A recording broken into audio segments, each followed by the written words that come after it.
Hello दोस्तों। उम्मीद करता हूँ आप सारे के सारे अच्छे और अपनी लाइफ में बड़े मज़े ले रहे हैं। आज के इस वीडियो में कुछ अलग हटके बात करते हैं। अभी थोड़े से दिनों में एग्ज़ाम आने वाली है, तो एग्ज़ाम के रिलेटेड एक टॉपिक को उठाते हैं कि how you can deal with exam pressure. क्योंकि देखा जाए ना, तो जब जब एग्ज़ाम पास में आने लगती है, स्टूडेंट्स के ऊपर प्रेशर भी बहुत ज़्यादा रहने लगता है, क्योंकि स्टूडेंट्स को अपने आप को प्रूव करना होता है। देखा जाए तो 95% स्टूडेंट्स एग्ज़ाम से बहुत बोर फील करते हैं। उन्हें एग्ज़ाम से बहुत नफरत है। इवन जब जब वो एग्ज़ाम का नाम सुनते हैं, वो ये सोचते हैं कि यार ये एग्ज़ाम वगैरह क्यों होती है, इससे अच्छा तो ये था ना कि डायरेक्ट आपको अगली क्लास में प्रमोट कर दिया जाए, या फिर एग्ज़ाम वगैरह ना हो, या फिर एग्ज़ाम की जगह कुछ और हो। बट लेट मी एक्सप्लेन कि एग्ज़ाम क्यों ली जाती है।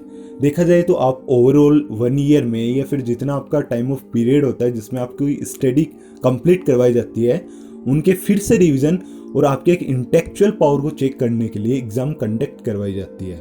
बट एक्चुअल में देखा जाए तो एग्ज़ाम में आने वाले मार्क्स आपकी इंटेलिजेंस को डिफाइन नहीं करते हैं।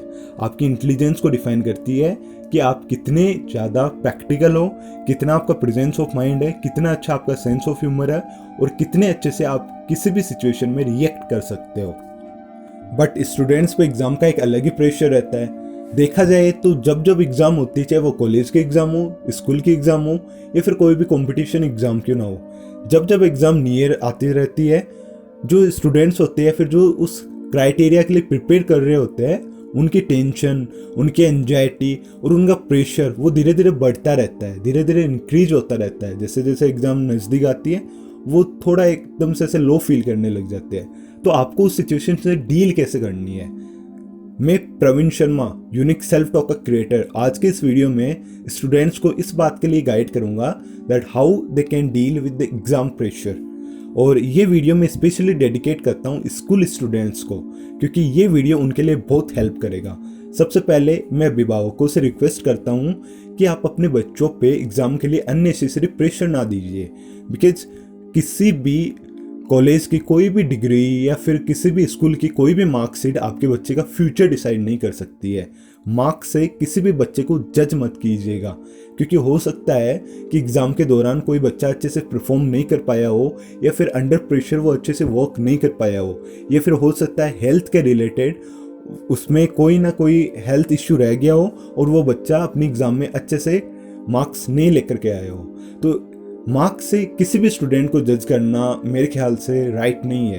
राइट मैनर ये होता है कि एक स्टूडेंट कितना कैपेबल है, एक स्टूडेंट कितना डिसिप्लिन्ड है, और एक स्टूडेंट कितना फ्रैंक है, और एक स्टूडेंट कितने अच्छे से डिसीजन मेकिंग कर सकता है। ये स्टूडेंट की क्वालिटीज़ होती है, ना कि सिर्फ ये कि मार्क्स आने पे अपन स्टूडेंट को जज करने लग जाते हैं। जिसके अच्छे मार्क्स आते हैं उनको तो अपन अच्छे स्टूडेंट बताने लग जाते हैं, और जिनके कम मार्क्स आते हैं उनको अपन बहुत ही ख़राब या फिर बैक बेंचर्स बोलने लग जाते हैं। तो ये डिसाइड नहीं होता है कि यदि किसी के अच्छे मार्क्स आ रहे हैं तो वो अच्छा ही स्टूडेंट है, क्योंकि मार्क्स सिर्फ और सिर्फ आपकी रटने की कैपेबिलिटी को डिसाइड करता है, ना कि आपकी इंटेलेक्चुअलिटी को डिसाइड। तो ये जो इंटेलिजेंस पावर है, ये कहीं ना कहीं पे रट्टा मारने की क्रिया से बहुत डिफरेंट होती है। और ये सिर्फ पेरेंट्स के लिए नहीं है, जो स्टूडेंट होते हैं वो खुद भी पीर प्रेशर रहते हैं। पीर प्रेशर बोले तो वो अपने जो भी सराउंडिंग वाले हैं, फिर उनके साथ में जो भी पढ़ने वाले हैं, वो अपने आप को उनके साथ में कंपेयर करते हैं। और उनके साथ में कंपेयर करना कहीं ना कहीं पे गलत है। गलत इसलिए है क्योंकि यदि आप अपने आप को कंपेयर कर रहे हो तो आप अपने आप को डाउन फील करा रहे हो। दूसरी चीज़, कंपेरिजन वहाँ पे नहीं होना चाहिए, क्योंकि ज़रूरी नहीं कि आप किसी फील्ड में अच्छे हो तो आपका कोई सहपाठी भी उसी फील्ड में अच्छा हो। हर एक स्टूडेंट की अपनी अपनी क्वालिटी होती है, अपनी अपनी कैपेसिटी होती है, और अपना अपना क्राइटेरिया होता है। हर एक स्टूडेंट किसी ना किसी फील्ड में ज़रूर अव्वल होता है। ये ज़रूरी नहीं कि सारे के सारे स्टूडेंट पढ़ाई में अव्वल हो। कुछ स्पोर्ट्स में अव्वल होते हैं, कुछ आर्ट्स में अव्वल होते हैं, कुछ अपनी क्रिएटिविटी में अव्वल होते हैं, कुछ ड्रामा वगैरह परफॉर्म करने में अव्वल होते हैं, कुछ टेक्नोलॉजी में अव्वल होते हैं, कुछ वीडियो गेम खेलने में अव्वल होते हैं। तो ये स्टूडेंट का अलग अलग क्राइटेरिया होता है। यदि स्टूडेंट किसी दूसरे स्टूडेंट्स को हर एक फील्ड में कंपेयर करता है तो ये स्टूडेंट की एक नेगेटिविटी शो होती है। अब मेन पॉइंट ये है कि कोई भी स्टूडेंट एग्ज़ाम से डील कैसे कर सकता है, ये उसके ऊपर थोड़ा सा डिस्कशन करते हैं। सबसे पहली बात तो ये कि 1 महीने में आपने थोड़ी बहुत स्टडी की, आप उनको ज़रूर से धीरे धीरे कवर कर लोगे। 1 साल में आपने जितनी स्टडी की उनका एक ओवरऑल 10 से 15 दिन में आपको एक कंक्लूजन देना होता है that what did you learn from your syllabus and what did you observe from that. तो उसके लिए एक एग्ज़ाम कंडक्ट करवाई जाती है। अब अपन बात करें कि आप एग्ज़ाम प्रेशर से आप डील कर सकते हो, तो उसके लिए सबसे पहली बात तो ये है कि एक साथ में कोई भी स्टडी नहीं कर सकता। यदि आपके लास्ट में 15 to 20 डेज बचे एग्ज़ाम पास आने के लिए, तो उनमें कोई भी इफेक्टिव वे से स्टडी नहीं कर सकता। स्टडी करने के लिए आपको एक स्टार्टिंग से एक अच्छे से फॉर्मेट तैयार रहना चाहिए, आपको एक अच्छे से टाइम मैनेजमेंट डिसाइड करना चाहिए। लेकिन अपन बात करते हैं कि कम टाइम में आप उस डील कैसे कर सकते हो उस प्रेशर के साथ में। So let me talk about that. First thing तो ये कि आप अपना ये पॉइंट देखिए कि आपका प्लस पॉइंट क्या है और आपका माइनस पॉइंट क्या है। आपका ऐसा कौन सा सब्जेक्ट है जो आपका सबसे फेवरेट सब्जेक्ट है और कौन सा ऐसा सब्जेक्ट है जो आपको सबसे ज़्यादा टफ लगता है। यदि आपने ये डिसाइड कर लिया कि ये मेरा फेवरेट सब्जेक्ट है और इस सब्जेक्ट में मैं अपना सबसे बेस्ट दे सकता हूँ, लेकिन ये मेरा टफ सब्जेक्ट है और इस सब्जेक्ट में मैं अच्छे से परफॉर्म नहीं कर सकता, तो पहले तो उसकी एक लिस्ट बनाइए कि कौन कौन से आपके फेवरेट सब्जेक्ट है। उन सब्जेक्ट पे आपको ज़्यादा कमांड करने की ज़रूरत नहीं पड़ेगी। फिर रही टफ सब्जेक्ट की बात, तो टफ सब्जेक्ट पे आप केवल उन्हीं टॉपिक्स को लीजिए जिनकी मार्क्स अधिकतम हो, जैसे जिनका मैक्सिमम जो मार्क्स डिफाइन करते हैं वो लगभग, जैसे यदि कोई भी एक पर्टिकुलर मैथमेटिक्स है, मैथमेटिक्स में यदि 20 टॉपिक्स है तो उन 20 टॉपिक्स में से नियर बाई 10 टॉपिक्स ही ऐसे रहेंगे जो मैक्सिमम मार्क्स कवर करेंगे। तो आपको सिर्फ और सिर्फ अपने टफ सब्जेक्ट में उन मैक्सिमम मार्क्स वाले टॉपिक को ही कवर करना है। उनके अलावा बाकी के टॉपिक को आप एक बार क्विट कर सकते हैं।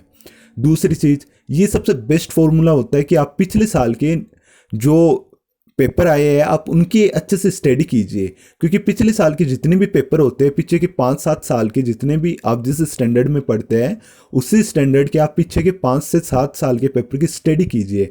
आपको एक ओवरऑल कंक्लूजन मिल जाएगा कि आपको एग्जाम में किस तरह के पर्सन आएंगे और किस टॉपिक से सबसे अधिकतम क्वेश्चन आने की संभावना है। यदि आप उन पीछे आए हुए प्रश्नों की अच्छे से स्टडी करोगे तो एग्ज़ाम में आपको ज़्यादा दिक्कतें नहीं आएगी।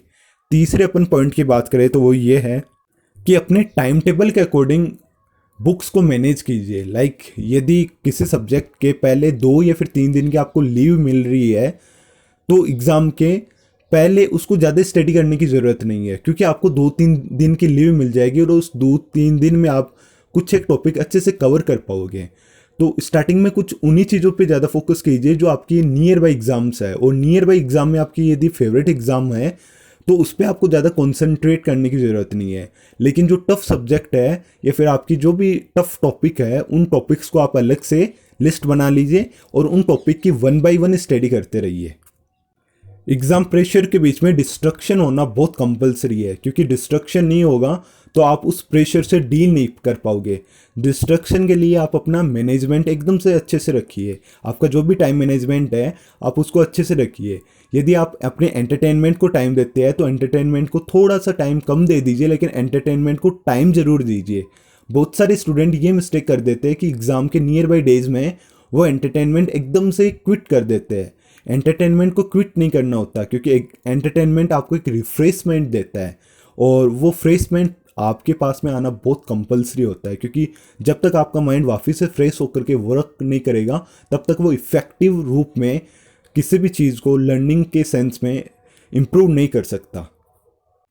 और नेक्स्ट पॉइंट, अपने सोने के साथ में कभी भी कॉम्प्रोमाइज़ मत कीजिएगा। Sleeping is the most important part two gain and to boost your mind again. The thing is that sometimes we skip the sleeping just to study more and more, and this is not the right way to do study. क्योंकि आप जितनी ज़्यादा आप नींद को skip करते जाओगे आपका माइंड उतना ही ज़्यादा प्रेशर में जाता जाएगा, क्योंकि थकान जितनी ज़्यादा होगी आपका माइंड उतना ही स्लो वर्क करने लग जाएगा। यदि आप अपने माइंड को इफेक्टिव वे में वर्क करवाना चाहते हो तो आप उसे प्रॉपर रेस्ट दीजिए, आप प्रॉपर स्लिप लीजिए। एग्ज़ाम के पहले यदि आपको ये लगता है कि मैं अकेला स्टडी अच्छे से कर पाता हूँ, और या फिर ये लगता है कि मैं अकेला अच्छे से स्टडी नहीं कर पाता, मेरे को ग्रुप स्टडी की ज़रूरत है, तो आप ग्रुप स्टडी को भी आप प्रेफर कर सकते हो। बट एग्ज़ाम में प्रेशर से डील करने का सबसे बेस्ट तरीका यही है कि आपको अपना एक अच्छे से रखना होता है और एंटरटेनमेंट को एकदम से क्विट नहीं करके उसको थोड़ा स्लो कम कीजिए, लेकिन रखिए ज़रूर।